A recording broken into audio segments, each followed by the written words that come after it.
In the previous session, I wanted to take a few minutes and show you how to include an audio track in your DaVinci Resolve project.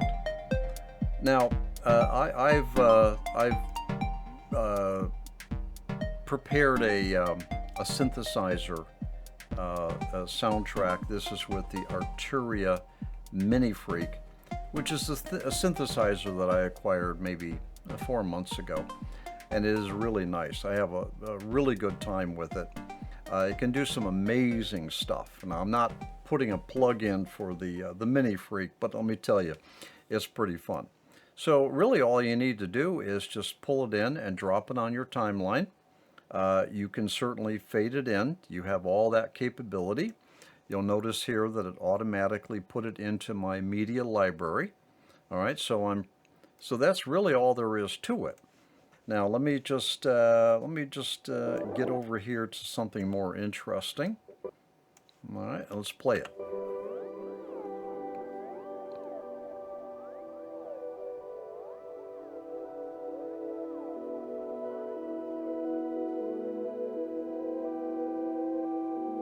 I'm not really sure whether or not this particular soundtrack fits this animation, but that's okay, because really what I'm trying to do here is just to show you how you pull it in. All right, so it's very easy to drop a soundtrack into your timeline. Let me take this opportunity here to kind of give you a couple little tips. Now, for the longest time, for back a couple of years actually, when I had made a fractal animation, and it hasn't always been just the Mandelbulb 3D. I was using another fractal generator by the name of J Wildfire that was a different kind of a fractal. It's referred to as a flame fractal. But even back then, what I would do is I would go shop around and I would try to find a royalty-free soundtrack that I thought fit the fractal animation of the still or whatever I was doing. And then, $5, maybe to $50, I would buy a license to use that royalty-free soundtrack. Now, and that worked fine. I mean, that was great. Some amazing talent that make their soundtracks or audio publications available for licensing in a royalty-free scenario. I have no qualms at all. And then at some point, maybe about 6-7 months ago, I said, I really want to make my own soundtrack. And so I looked into synthesizers and kind of renewed an interest that I had years ago in synthesizers, and I began acquiring some units and playing with them and seeing what I could do. I'm not a musician, all right, but I decided to see if I could create my own soundtracks.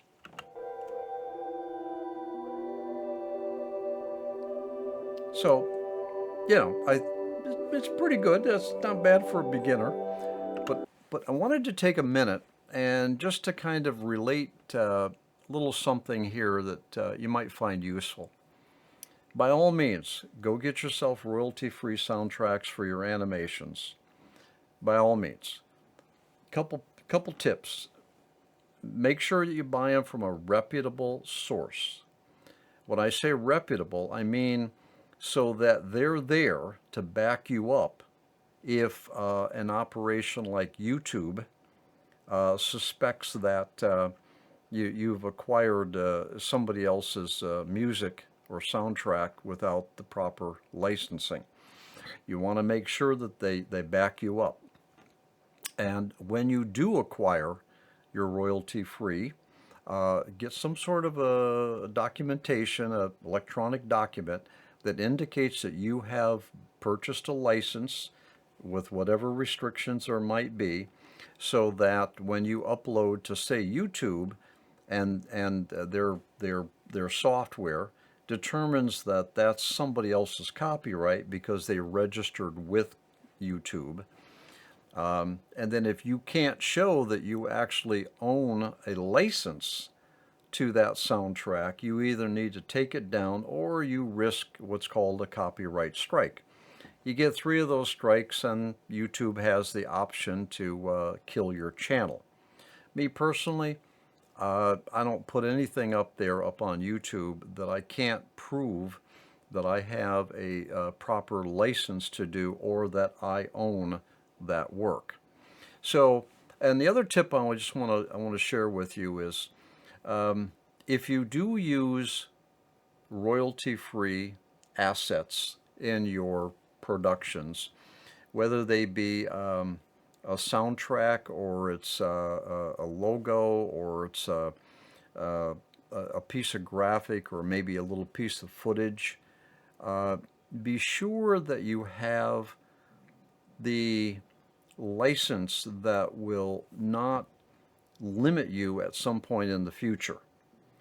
So if you have, for instance, you buy a license to a royalty-free soundtrack and it says no commercial use, you might be perfectly fine throwing it up on YouTube.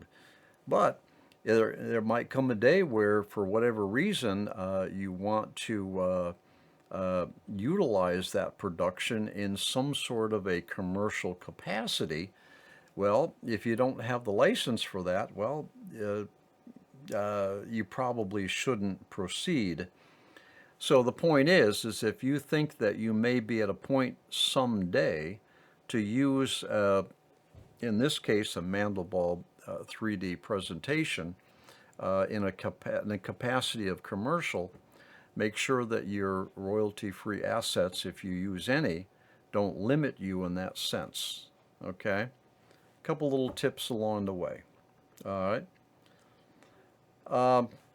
So really, it's very easy to drop an audio file into your Mandelbulb presentation, and of course you can trim it up, and you do whatever you need to line it up, and get it to where it sounds good.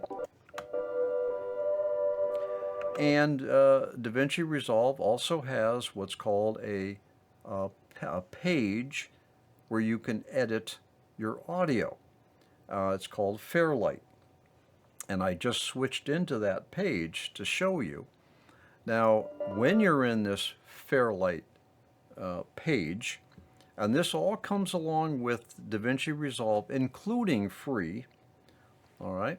The free version does have this audio editing page. You can do a lot of stuff with this. You can apply effects, reverb and delay, and you can put equalization on it.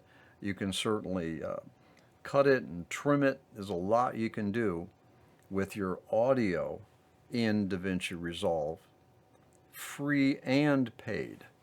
All right, so very, very good, very good. I go back to the editing page, and so let me just leave you with this thought.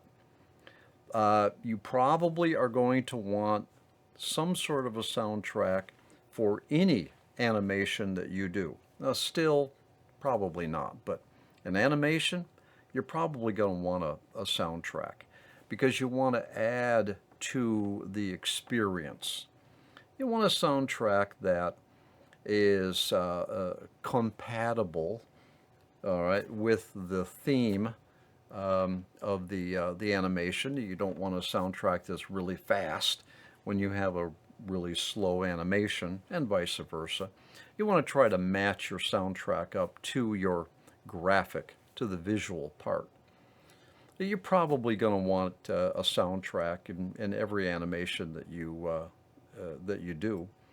So it could either be royalty free, or you could roll your own. If you're a musician, you play an instrument, or you could make your own soundtrack, record it, and then bring it into DaVinci Resolve. DaVinci Resolve does not record audio, and it doesn't do any screen captures. All right, it's a video editing that has also capabilities for audio editing as well.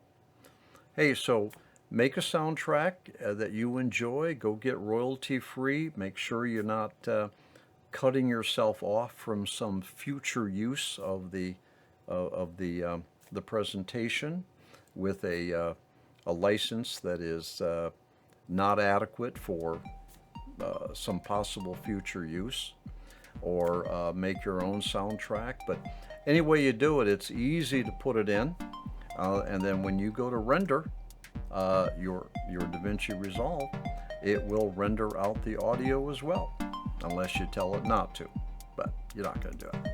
So it'll output your audio as well. Okay? All right, so that's all I wanted to show you on the soundtrack. Have a good time with the soundtrack. All right, and do some really cool stuff. All right, I'll see you in the next session.